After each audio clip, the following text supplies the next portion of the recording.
Hari Om. Next mantra will be specifically looking in the vayus. Mantra 23b, 24. I remind you, it's the Yoga Chudamani Upanishad. So we're reading through actual Sanskrit mantras. We're reading translation. And then we're looking on the commentary provided by the Swami Satyanandharma of Bihar school. So here we have a nice little picture of your pranic bodies. And in my previous series, we really dive into that. So I have a lot of videos you can come back and rewatch. There'll be always something different coming through me to talk about this because I don't write scripts. I just read text. And whatever is come to me during the reading, I allow it to transmit in the video. Mantra 23b, 24, location of the Pancha vayus, Pancha five vayus. Hridi Prana Shito Nilyamapano Guda Mandale Samano Nabhideshe Tu Udanach Kantamadhyayach Vyanach Sarva Shariri Tu Pradhanach Pancha Vayuvach. In translation is Prana is located in the heart and Apana is always in the lower regions.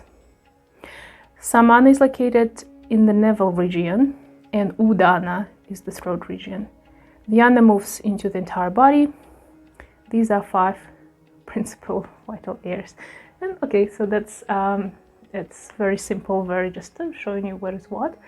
But in the same time, it's like whole workshop, universe, study, understanding of the world can be put into this sentence. So let's have a look what the commentary provided to us. The mantra states that prana is situated in the heart region. The prana referred to here is sthula prana, or the physical manifestation of energy. This prana belongs to a specific part of the body located in the region between the larynx and diaphragm. It is associated with the respiratory tract, heart, and the oesophagus, together with the muscles and nerves that activate them. Prana is primarily an upward moving force, which also moves downwards. It is the force by which the breath is drawn in and then expelled, and food and liquid are swallowed. One of the very important locations here, so a lot of happening we have in the heart. We have our Hridaya Kasha here location. We have our all the respiratory located here in our lungs. And this is the passage actually for food, swallowing the water, for passage for absorbing the oxygen and all vital elements from the air, atmosphere. It's also the way where we actually observe the prana when we're breathing, and that's why so many breathing techniques are very important to learn, to study, to just physically open up your lungs and learn to correctly absorb the air, and then do it on a different spiritual way levels. And here it says it's mostly lifting upwards, and from time to time it goes down. So when you, for example, breathe in, you have to breathe in deeply, so you kind of using abdominals, diaphragm, so we open up more lungs and we encourage to actual air in the prana come into our deeper parts of the lungs, also the back as well. And then when we exhale, it's going upwards. But majority of this energetic flow I feel as well is upwards, especially through the meditation and yoga practice, because that's the place where we're going towards all this Vishuddhis, throat area, and towards the head, towards the Ajna chakra and Sahasrara and so on. So it's a very important part of your yoga practice as well.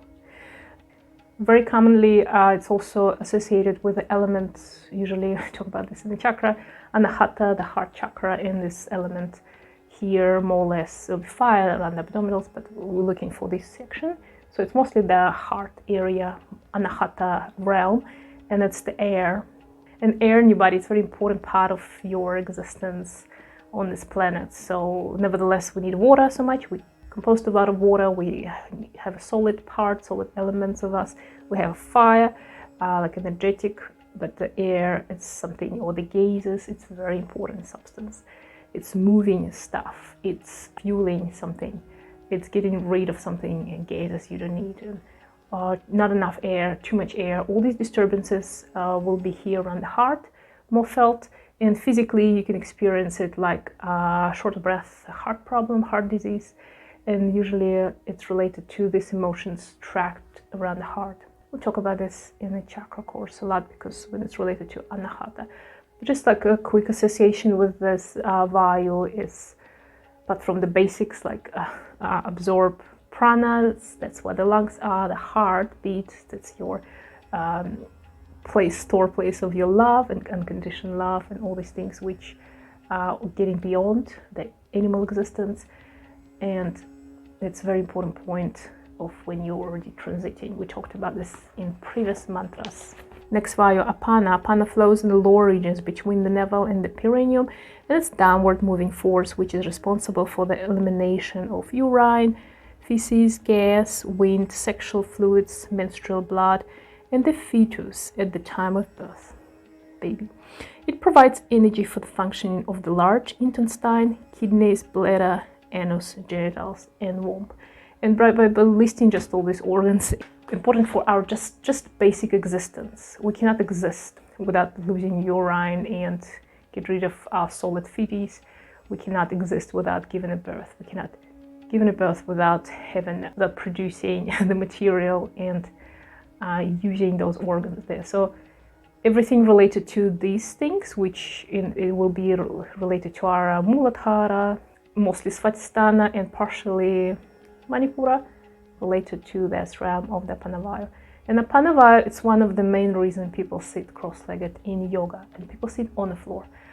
I personally feel the big tendency of, if I don't sit cross-legged or just sit on the floor some time of the day, I feel very exhausted. Like I feel drained. I feel like somebody put heavy rocks on my legs towards the end of the day, and sometimes I even reverse, so I have to put my legs high. And it's also like tendency of my body, tendency of me getting easier to absorb water, this kind of stuff.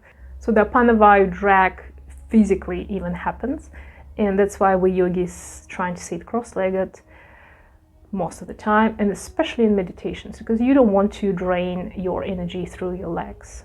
So everything in your body, even your hairs, where we put away hairs, it's like a channels of your energy to dissipate. Yep. And the legs, one of the very important ones, they're big, there's the biggest muscles, you have big two channels through your legs, and everything down below your Muladhara, which is the groin, your legs, you'll be related to lower realms of, there's some chakras that come from the animal world, and that's what the animals are living off. So Muladhara, basically the lower chakra for us, which we work with for animals, it's the highest, it's the Sahasrara or Ajna Sahasrara probably. I cannot say you for sure, I talked about this before, but there's no, well, probably I didn't look properly, but I heard some discrepancies about the animals, chakra worlds, and how they reincarnate, because if you believe in reincarnation, the animals stay very long, reincarnate in the animal world, because it's very hard for them to surpass it. So they have to have some kind of human qualities, like sacrifice or unconditional love, something like that. So they live on the instinct, they're ruled by the instinct, and barely the animals, often with the help of the gurus they can, but otherwise it's hard for them to surpass it. It's very interesting, but we kind of inherit all this, what in animal stage of evolution we had spiritual evolution, and we have higher chakras in reincarnation as the human being. If you follow all these things in the Buddhism, you know better about all these lower worlds. And so we're trying to basically just shut down, so we don't want our energy go there. That's why we usually do not practice meditations or pranayama with sitting in a chair. Unless you totally cannot move, you have to sit in a chair with the legs down. You would encourage just sit on the floor, not even cross-legged, but just sit on the floor so your legs kind of level with your hips. I will ask on the last resort, okay, you can sit on a chair, your legs down, and you can meditate or do pranayama. It will be better than do nothing, but at the same time, it will be like a lot of your energy you will work with. It's going to be drained through your legs. Similar with the fingers, you know, when you sit, you meditate, your close fingers, take mudras, any mudras. The moment you assume any mudra, you feel straight away already centered, already collected, already more present. Yeah. So think about these things during your practice. Same encourage your posture, the absolutely upright body, straight spine will encourage better flow through the channels and more balance in your body. And faster progress in your yoga practice. So let's have a look next. Samana is located in the region between the diaphragm and navel. Yes, so that's the Manipura mostly realm. It's controlled the digestive system, including the stomach, small intestine, liver, pancreas, in the secretion of these organs. Samana is the later moving force which is responsible for the assimilation of nutrition. As well, the heating and cooling of the body also activates the heart and the circulatory system. Samana is your power, it's your stove, your oven, your energy, something that will cool you down when you need to, something that will heat you up. And you straight away start thinking about these organs related to Samana, the function which they in physical body carry into your mental, emotional, and spiritual, the character formation of you as well. So all these things so immensely connected, and like a puzzle, they fit one to other. Just every time I always come back to scriptures or just descriptions or comments, it's every time amazes me how well thought through it is, how it's amazingly perfect, this system here. Yeah?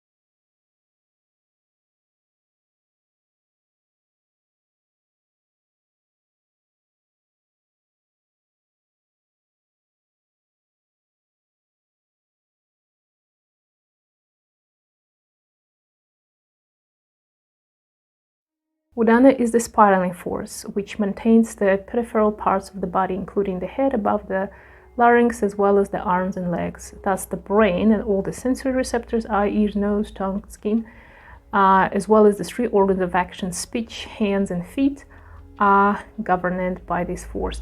Without it, we would be unable to think and act in the world.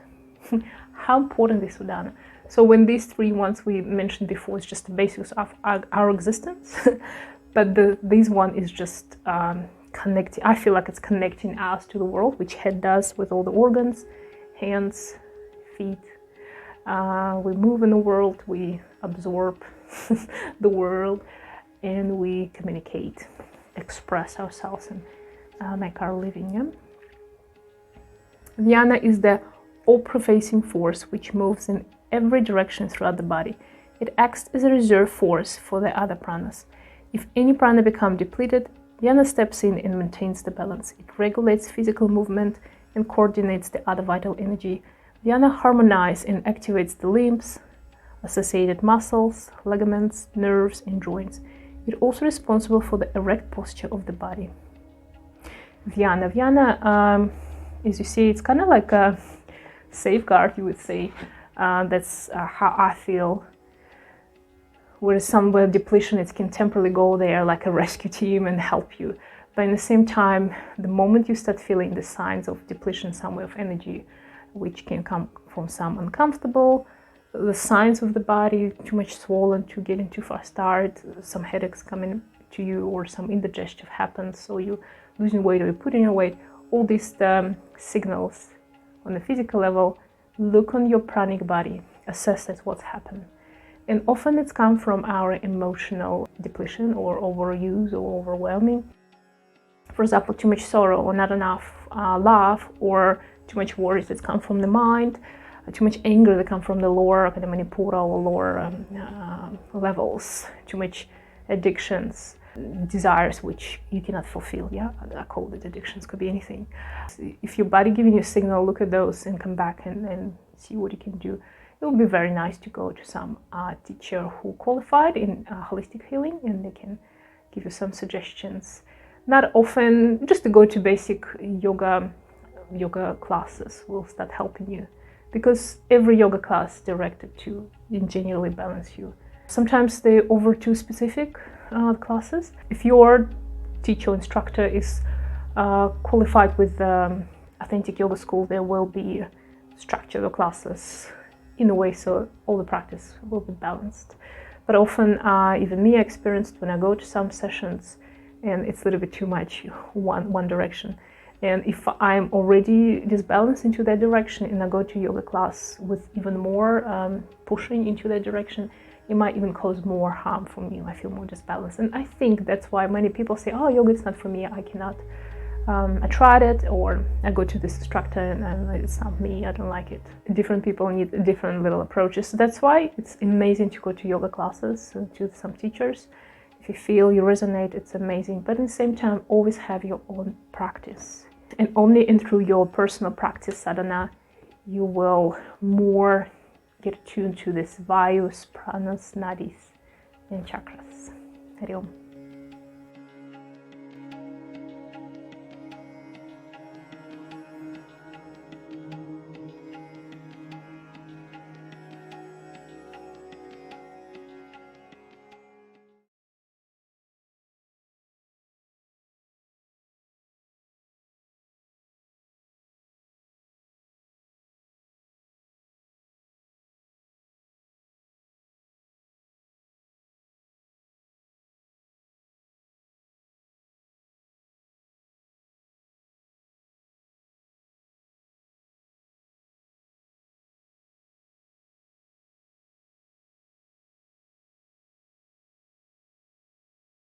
Hari Om. And next mantra will be 25-26 functions of the upapranas.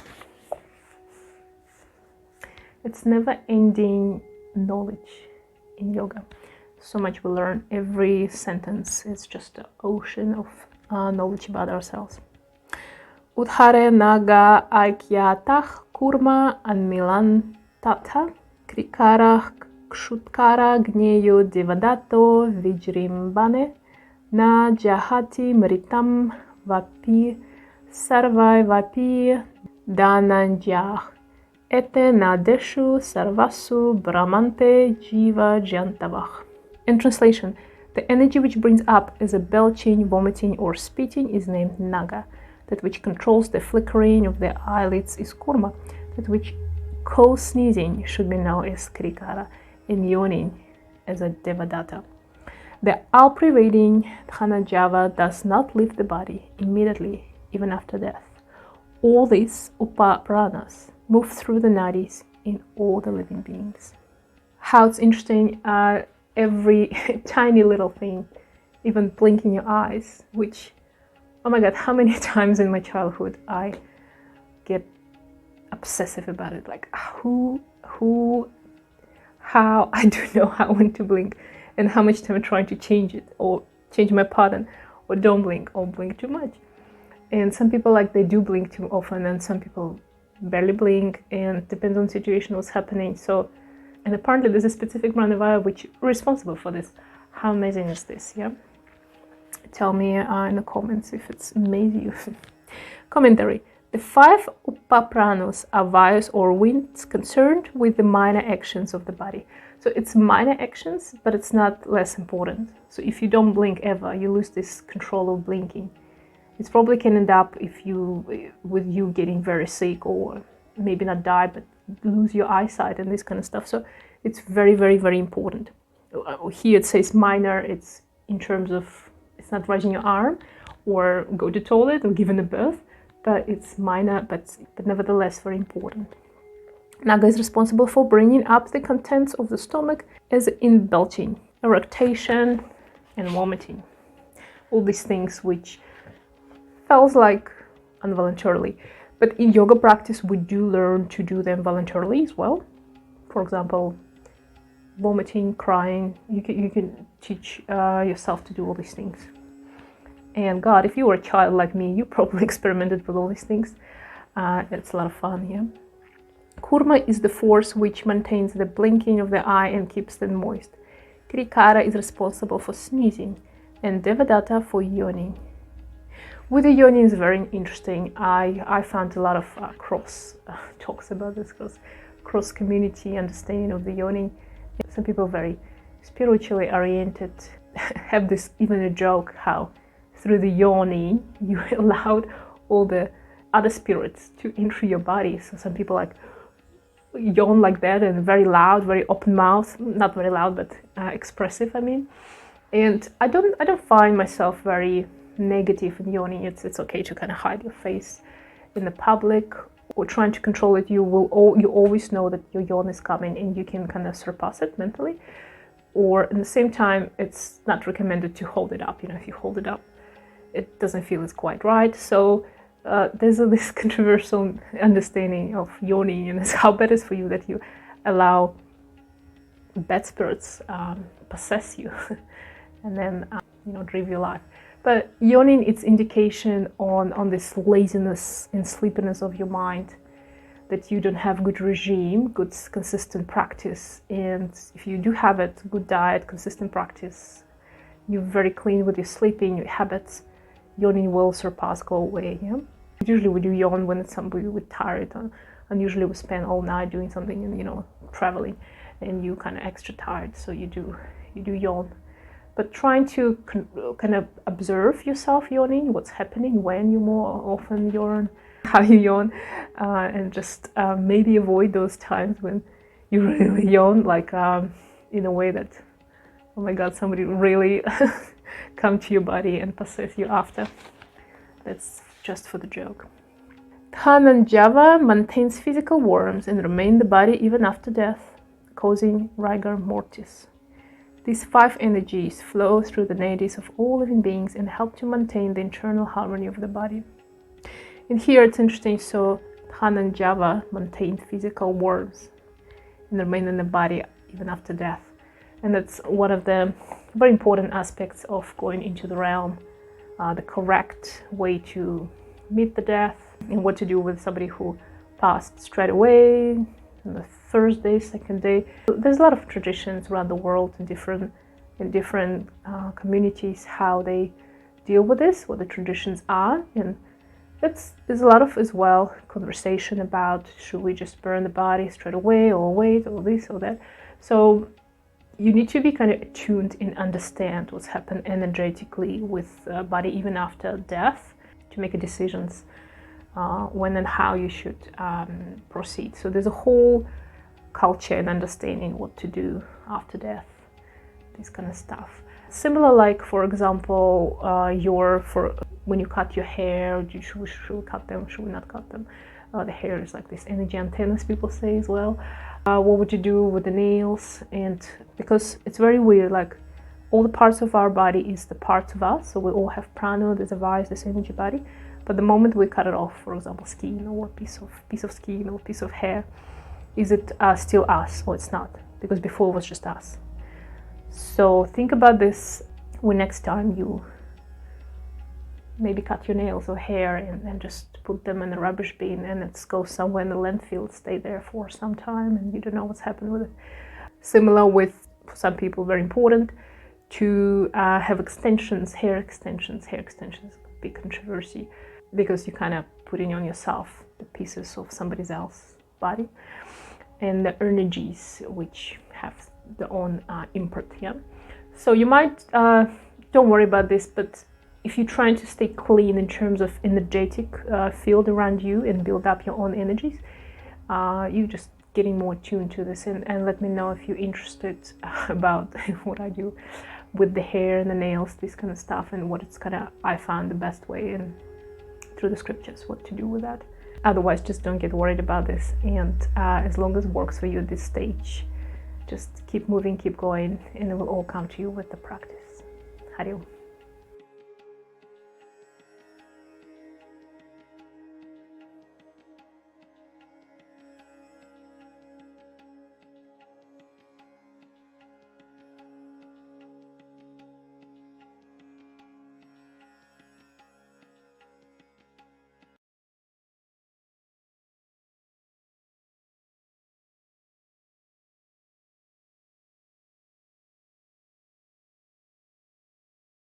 Hari Om and welcome, reading Yoga Chudamani Upanishad and mantra 27, it's called Jiva and Prana.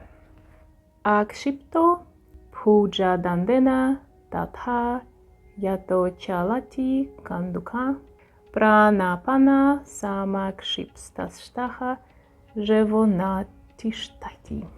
Just as the ball goes up and down when thrown by hand, The individual soul is thrown up and down by the movement of prana and apana, and therefore does not remain still. Very interesting analogy here. Commentary is, the word jiva means the individual soul or consciousness which experiences changes in the sensory world and is influenced by them. The changes are the experience of duality, such as heat and cold, sickness and health, happiness and misery, pleasure and pain, attraction and repulsion, life and death. There's just like a definition of the jiva. In jiva, if you know some other languages, for example, in Russian jiva, it's traditionally we say jiva, живой, животное, everything that's alive. Even живот is where the jiva is located, it's the stomach kind of area. Yodhara there, it's meaning something that have a life spark, energy or soul. Yeah, that's exactly what they are translated, and that's where it's originated from. It's individual soul, that's the one, not this prevailing universal that everybody part of, but it's something what more have attributed to these impressions and as the ball throwing up and down. The cause of thin duality at the physical level is said to be the breath. It takes its first breath, which signifies its entry into life, the first breath. From the first breath at birth until the last breath at death, the embodied soul is dependent on the breath as a source of life. Normally throughout a single lifetime in human body, breathe 15 times in a minute, 900 times in an hour, and 21,600 times in a day. So here just the connection of the breath and the first, when the baby born says, has a breath, and let's follow us for the rest of our life. But it's up to us through this life to learn to control breath, slow it down, or fasten it. And as we remember from very famous saying, like for example, if you compare some animals, so the small little mouse or fly, they very intensive, they're burning their life very fast and they're very short-lived. In the same time, you have animals that are kind of slow. For example, turtle, they're very slow and they live the life very slowly. They breathe out very slowly. Maybe reptiles. At the same time, they have very prolonged life. So we have this saying. I don't know if biologically it's true or not, but from the yogic community, it says you've been given your breath, number of breath for your this existence in this body. And the faster you use it, the faster your life will end it. And the slower you use it through your life, so less worries, less exciting, overexciting, overwhelmed activities, the longer you will live, yeah? And we can only prove it by example of yogis, yeah? All right. Breathing is a dualistic process involving two aspects of movement, inspiration and expiration, inhale, exhale. Prana represents the inspirational or active breath, and apana the expirational or passive breath. Prana and apana are the upward and downward moving forces which influence the manifest consciousness. Hence, the jiva is tossed up and down with each continuous breath, like a ball which is thrown up and down by the hand. As long as the breath moves in and out, the metabolic processes of the body and the thought process of the mind continue to function. The individual soul is constantly influenced by these processes and never remains still. Let's basically sum up our existence in this world. We bound by the breathing, by this duality, and everything in our body, physically, emotionally, mentally, depends on that. Under the influence of apana, the consciousness is drawn downwards to muladhara, which is associated with the grossest level of manifestation, the earth or material element. There it generates desires and attraction with the world. Under the influence of Prana, the consciousness is drawn upward towards Sahasrara, which is associated with either the subtle element and with the unmanifested dimension, where it's experienced its higher nature. These two aspects of human life, the inner and outer, the mundane and the spiritual, can be brought together and united through manipulation and cessation of the breath, which is an important aspect of Kundalini Yoga. It's amazing and very clear sum up of this process and how the breath reflected in our prana vibes, actually reflected in all our life existence and what we do in yoga. So we have these two dualities which we eventually marry together. Inhale, exhale, excitement and passiveness, all these dual things. We do need them to exist. So if we are aiming to, in a yoga practice or everyday life, to get rid of one and just get more of other, even if it's like, in our opinion, good qualities, which not actually existing, and we will learn through when we go into the gunas and other stuff, that even distraction, even sadness is very important for us as a counterpart of opposites of it. So we cannot exist only in a pure happiness and constant excitement. We need to slow down and calm down ourselves. Saying like we cannot just inhale it through all our life. We also have to exhale. We cannot just constantly bring our prana up. We also sometimes need to use our apana to clean the body, give a birth, or get rid of toxins. So this kind of stuff, it's all together. And unfortunately, often people a little bit fixated on one, like I'm only trying to stay positive, I only have positive thoughts, positive actions, or even in the yoga practice, they're forgetting about other part, and you have to balance them out to stay in the middle. That's the ultimate goal of yoga practice, or kundalini rising, or just of our existence in this world. You cannot experience the happiness in life, love, or something what you're grateful for, without knowing the other side of it. And sometimes people depends on the background. Sometimes we come from very privileged families or happy families, and it's hard for us to understand could be otherwise. And opposite, people who have constantly been struggling through all the life and childhood and growing up like that, and they even when they come to the happiness or blissful or not compassion, not needy environment, when nobody uses you for something they want from you, but they just compassionate and do something good for you just because, not because they want something back from that, they cannot accept it, and they will start stirring the waters and get upset about it. So, and if you experience this in your life, you obviously noticed it, and sometimes it's very hard to understand why this is happening, but that's because of this disbalance. So the yoga practice should bring you to the middle, to the balance, to presence, to the quietness, to stillness, not to overexcite you or opposite, make you sluggish and sleepy and sad. I hope your practice do it exactly for you. Hari Om.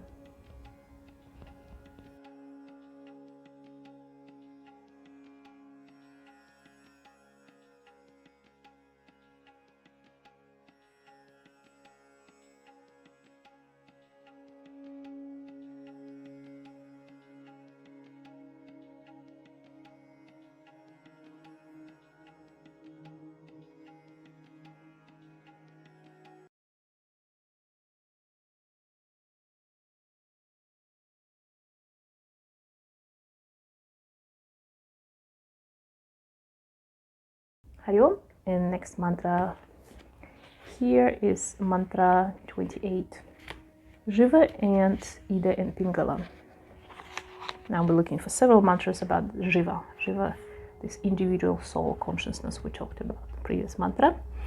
So Prana, Apana, Vashach, Jeva, Yadhachordhalam, Chadvahvati, Vama Dakshina, Margabhyam, Chanchala Dvana Derishyati.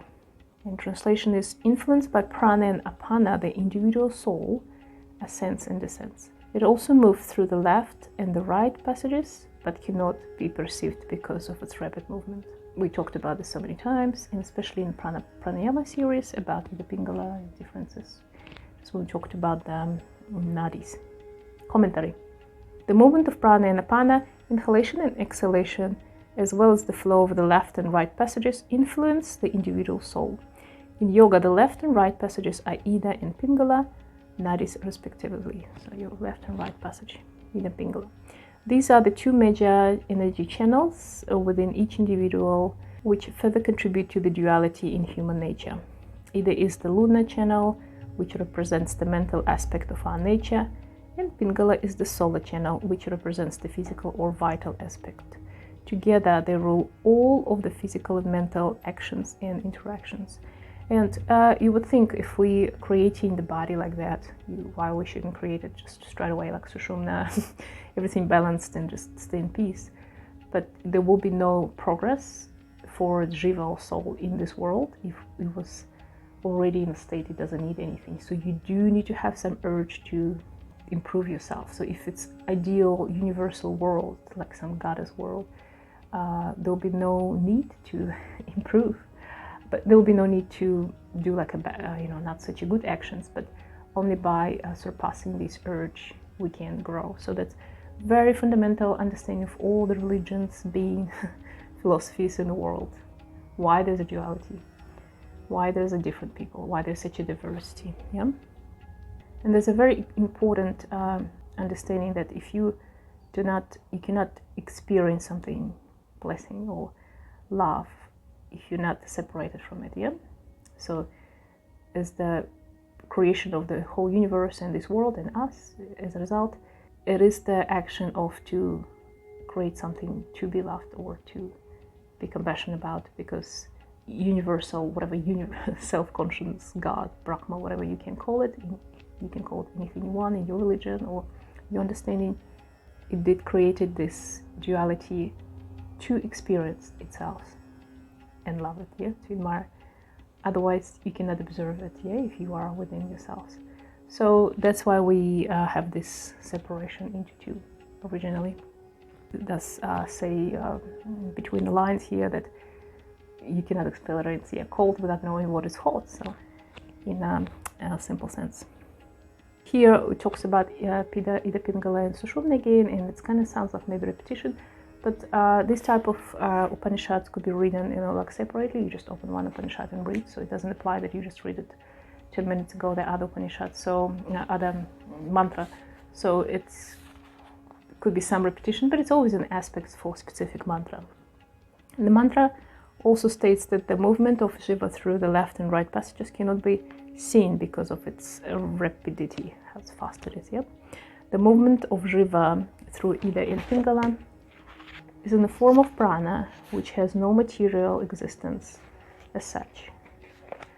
The word prana means energy or vibration in constant movement. The movement of this subtle vibration or force is very rapid and therefore cannot be perceived by the naked eye. It is said that prana moves with the speed of light and is perceived as luminosity by yogis who have developed the inner vision. However, the breath influences the movement of prana through these channels, specifically these two channels, and the breath can be manipulated and controlled. So although it says here directly that this the prana movement could be instantly as a speed of light, in our perception you can actually develop this, and to observe it we kind of need to more maybe slow it down, yeah. But sometimes we can feel that it's happened shift, but we didn't specifically feel that it's this actual process of prana movement or changing, but you can feel the shift straight away. Yeah? A very nice deep explanation of these concepts, which many people are not aware of. Even some people practice yoga and not really aware of. That's why it's always nice to come back to the scriptures and read the ancient texts. The physical termination point of Ida Nadi is said to be at the left nostril and Pingala Nadi at the right. Normally the breath is an autonomic process which flows without conscious regulation. The breath flows naturally in cycles of 60 to 90 minutes through one nostril and then the other throughout the day and night. It's constantly shifting, and it's from hour to hour and a half you can shift, but it also depends on your activities, what you're listening, what you're doing these days. There's so much information bombarding our existence that it might cause these disturbances. When the breath flows predominantly through Ida, the left nostril, then the passive mental force manifests, so the nature becomes quiet and subdued. When the flow changes to Pingala, the right nostril, then the active vital force manifests, so the nature becomes dynamic and restless. By the manipulation of breath through the alternative nostrils, the pranas are balanced and controlled. Then the jiva or individual consciousness can be perceived. And it's so important in some, especially like Kriya Yoga or some deeper meditation, you go into Nadi Shodhana. It could be Nadi Shodhana or Viloma. This practice is very important. So you kind of before you even go to meditation. You just balance your Ida Pingala straight away, get into your awareness of Sushumna, quiet your mind, and you feel much more progress in your meditation there. So I do always, when I teach deeper meditation, so you notice we do a lot of something like that. Balance it out. But it also will depend on, what is your state. So if you have a good yoga practice before, you don't need to even practice a lot. Your breathing could come very straightforward, yeah? It will depend on the time of the day, your activities, state of mind, who you talked to before. So all this energy is important. And that's why people tend to go to retreats or ashrams, to retreat from the world, maybe no connection with the cell phone and the internet, and having the practices in a quiet mind. And you feel it if you go to remote areas when you cannot connect to your phone, to your everything that's on the phone these days. You cannot connect, to outside world. You on a day one might feel uncomfortable, maybe because our mind can get nervous and stressed because it's ripped from the familiar environment. But at day 2, 3, you start feeling this prevailing calmness and quietness, and you will observe, your senses will be open up like a flowers. You will observe something you didn't observe for years. And that's why people feel so rejuvenated already after 2, 3 days of the retreats. It's a matter, it's important to show what you do in the retreats. It could be something physical in the retreat, or you're doing meditation or upasana. And you start hearing how much noise you have actually in your mind. All the melodies you heard stuck in your mind through your whole life. Can you imagine how many there are songs imposed on us? They will start coming out through you, and then you will hear it in the middle of the quiet night. You will hear the voices or energies or memories will start coming out. So all this stuff will coming out, but only when you surpass this, let it go. And we do yoga nidras, a lot of practices to actually help to push through this energy, release all these samskaras. You will come to this quiet, prevailing stillness, and that's when your jiva start showing yourself. Like I said before, with the onion, you're peeling off the skin by skin by skin to get into the middle, into the true self. I hope it's happening for you. Hari Om.